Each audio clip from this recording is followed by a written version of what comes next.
नमस्कार जी। विषय है विद्युत शॉक तीव्रता और बचाव के उपाय, electrical shock intensity and safety measures. विद्युत शॉक का मतलब क्या है? आम भाषा में इसे कहा जाता है कि करंट लग गया, बिजली का झटका लग गया। अब ये बिजली का झटका क्या चीज़ होता है, क्यों लगता है, इस बात को समझते हैं। ये देखिए, हमारी 3 फेज़ की लाइन है RYB, जिसमें 400 वोल्ट है हर एक लाइन के फेस के बीच में। ये है हमारी सिंगल फेस की लाइन, जिसमें रेड वायर P से शो की गई है, और ये है न्यूट्रल वायर जिसको ब्लैक से शो किया गया। ये हमारी ग्रीन वायर है जिसे अर्थ से शो किया गया है। ये 230 वोल्ट की सिंगल फेस की लाइन है। इसका पोटेंशियल फेस में 230 वोल्ट है, न्यूट्रल में 0 होता है, और अर्थ में आइडल केस में भी 0 होता है। अब ये करंट का फ्लो कैसे होता है? करंट हमेशा ऊंचे पोटेंशियल से नीचे पोटेंशियल की तरफ आती है। मतलब ये फेस से करंट आएगी और न्यूट्रल की तरफ जाएगी, क्योंकि न्यूट्रल का पोटेंशियल 0 है। या तो अगर अर्थ के साथ जुड़ जाता है तो अर्थ का पोटेंशियल कम होने से अर्थ की तरफ जाएगा। अभी देखिए, हमारा एक 3 पिन सॉकेट का कनेक्शन है। इसमें सबसे ऊपर की पिन अर्थ पिन है, लेफ्ट हैंड में न्यूट्रल पॉइंट है और राइट हैंड में फेस का पॉइंट है। अगर इस तरह से हम कनेक्शन करते हैं जिसमें अर्थ भी जुड़ा हो, तो ये हमारा कनेक्शन बेहतर माना जाता है। अब बात ये करते हैं कि शॉक कैसे लग जाता है। तो शॉक के केस में ये समझिए, ये हमारा कोई लोड है। जैसे मान लिया कि एक कूलर है जो मेटेलिक बॉडी का है, ये इसकी मोटर है, इसको फेस दिया गया और ये न्यूट्रल है। इधर से फेस आ रहा है, 230 वोल्ट की सप्लाई दी गई, और इधर न्यूट्रल से वापस चला गया करंट। अब मान लीजिए इस कूलर के अंदर कोई फॉल्ट है, तार कटी है, मोटर में कोई दिक्कत है, तो वोल्टेज इसकी बॉडी में आ जाएगा। और हम अगर इसके टच में आ जाते हैं तो करंट का फ्लो हमारी बॉडी से होकर, चूँकि हम ज़मीन पर खड़े हैं इधर और इसका पोटेंशियल 0 होता है, इसलिए कुछ करंट हमारी बॉडी से होकर ज़मीन के अंदर आएगा और हमें करंट लगेगा, यानी शॉक लगेगा। अब इस शॉक का बचाव करने के लिए क्या करना पड़ता है? इस शॉक का बचाव करने के लिए अगर इस कूलर की बॉडी को अर्थ कर दिया जाए तो जो इसमें वोल्टेज की लीकेज होगी वो करंट सबसे पहले अर्थ में चली जाएगी और हमें टच करने पर करंट नहीं लगेगा, क्योंकि इसका पोटेंशियल अर्थ कर देने से 0 हो जाएगा। अब जब 0 पोटेंशियल हो जाएगा तो करंट लगने के चांसेस कम हो जाएंगे। पहला केस तो ये है। और दूसरा केस ये होता है कि अगर कभी गलती से हम इन दो तारों को एक साथ टच कर लेते हैं, फेस को भी टच कर लेते हैं और न्यूट्रल को टच कर लेते हैं, तो यहाँ पे सीधे 220 वोल्ट के संपर्क में हम आ जाएंगे और हमें करंट लगने के चांसेस बहुत ज़्यादा होंगे। अब ये करंट का फ्लो किस बात पर निर्भर करता है कि उसके बीच में पड़ने वाला प्रतिरोध कितना है, या हमारा शरीर कितना गीला है, कितने देर के लिए टच होता है। इसी तरह से ये 400 वोल्ट की सप्लाई है। अगर इधर किसी तार से टच हो जाते हैं और अर्थ से संपर्क बनता है तो पोटेंशियल ज़्यादा होने पे ज़्यादा तगड़ा शॉक लगेगा, और अगर लाइन टू लाइन टच हो जाते हैं तो पोटेंशियल ज़्यादा होने पे तगड़ा शॉक लगेगा। और इधर 11,000 वोल्ट की लाइन है, RYB करके है। अगर इधर किसी तार से टच हो जाते हैं तो यहाँ बहुत ही ज़्यादा शॉक लगेगा और आदमी की डेथ भी हो सकती है। अब इस बात को समझते हैं कि इसमें रेजिस्टेंस का क्या फ़र्क पड़ता है। मान लीजिए एक हीटर का एलिमेंट है, इसको 230 वोल्ट की सप्लाई दी गई है। करंट हमारा इधर से फ्लो होगा, इधर से फ्लो होते हुए इधर होते हुए और ये न्यूट्रल पॉइंट पर ख़त्म हो जाएगा और यहाँ आकर पोटेंशियल इसका ज़ीरो आ जाएगा। अब सपोज इस एलिमेंट को यहाँ टच करते हैं, तो यहाँ टच करने पर क्या होगा कि इतनी दूर एलिमेंट का जो रेजिस्टेंस होगा उससे कुछ पोटेंशियल ड्रॉप हो जाएगा और रिस्क कम होगा, लेकिन फिर भी ज़्यादा होगा। अगर इस पॉइंट पर टच हो जाता है तो इसमें यहाँ आते आते रेजिस्टेंस ज़्यादा होने से वोल्टेज और कम हो जाएगी और थोड़ा रिस्क कम हो जाएगा।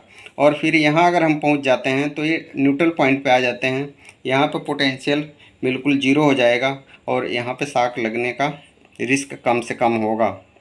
अब आगे देखते हैं कि इसमें होता क्या है।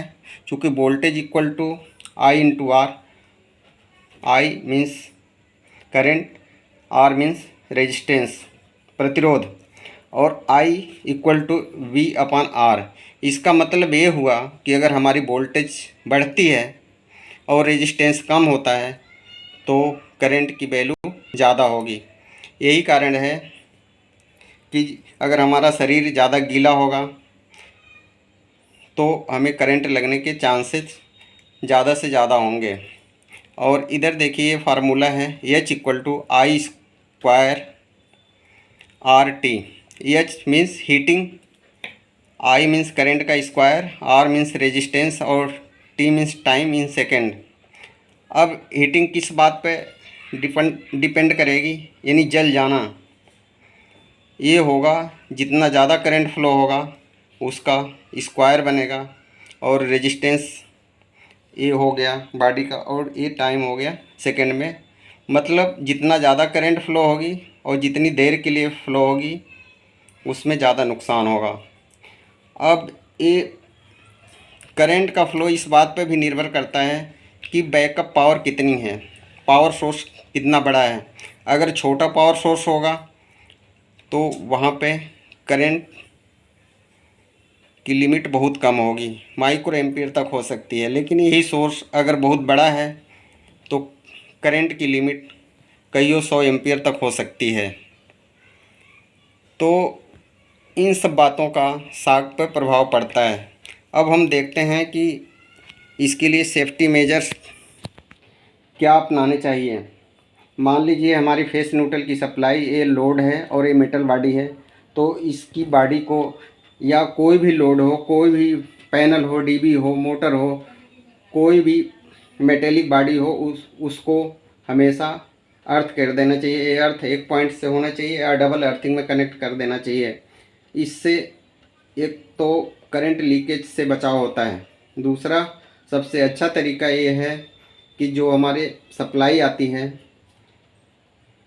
इसके साथ आरसीसीबी या ईएलसीबी लगा दी जाए, उसके बाद सप्लाई आगे लोड को जाए, और साथ में अर्थिंग की भी तार हर एक पॉइंट पर पहुंची हो।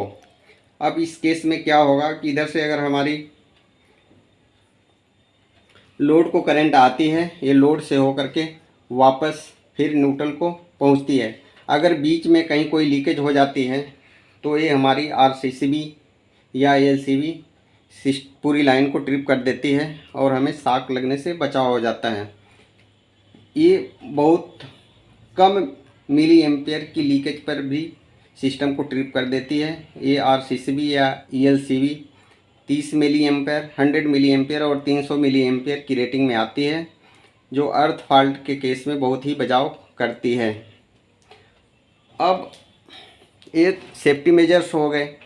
इसके साथ साथ हमें सावधानी बरतनी चाहिए कि जब हम कभी गीले हों, गीले हाथ से किसी इलेक्ट्रिकल इक्विपमेंट का ऑपरेशन ना करें, और ये कोशिश करें कि कभी भी हमारी बॉडी इन दो तारों के बीच में ना टच हो, इन दो तारों के बीच में ना टच हो, नहीं तो ये ज़्यादा खतरनाक होता है। और कभी कभी ये होता है कि जब हम कभी प्लग लगाते हैं तो सबसे पहले स्विच को ऑफ़ करना चाहिए, उसके बाद प्लग लगाना चाहिए, और प्लग निकालते समय भी स्विच को पहले ऑफ़ करना चाहिए, फिर प्लग को लगाना चाहिए। क्योंकि कई बार ऐसा होता है कि हमारी अंगुलियां इन दो पिन को अगर टच कर जाएंगे, न्यूट्रल और फेस को, तो ये सीधे वोल्टेज के संपर्क में आ जाएगा और हमें बहुत तगड़ा शॉक लगेगा।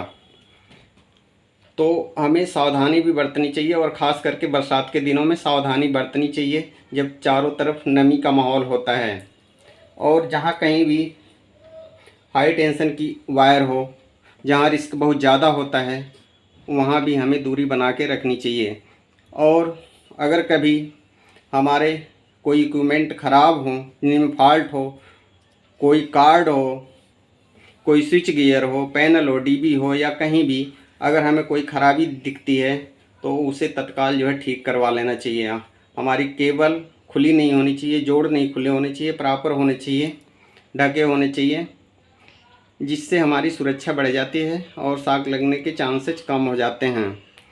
अब इन सब बातों से हम इस निष्कर्ष पर पहुंचते हैं कि वोल्टेज बढ़ने से करंट बढ़ेगी, प्रतिरोध आर कम होने से करंट आई बढ़ेगी, करंट आई बढ़ने से हीटिंग बढ़ेगी। बिजली करंट जिस रास्ते में प्रतिरोध कम होगा उस रास्ते या सर्किट वायर से ज़्यादा करंट फ्लो होगा। अगर बॉडी का प्रतिरोध कम मिला तो ज़्यादा शॉक लगेगा।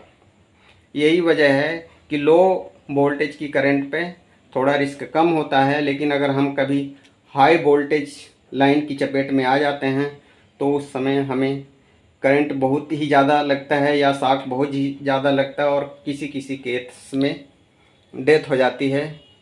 इसलिए बिजली का उपयोग करते समय हमें सुरक्षा मानकों का पालन करना चाहिए और पूरी की पूरी सावधानी बरतनी चाहिए। बिजली हमारे बड़ी काम की चीज़ है, इसके बगैर हमारा जीवन आसान नहीं हो पाएगा।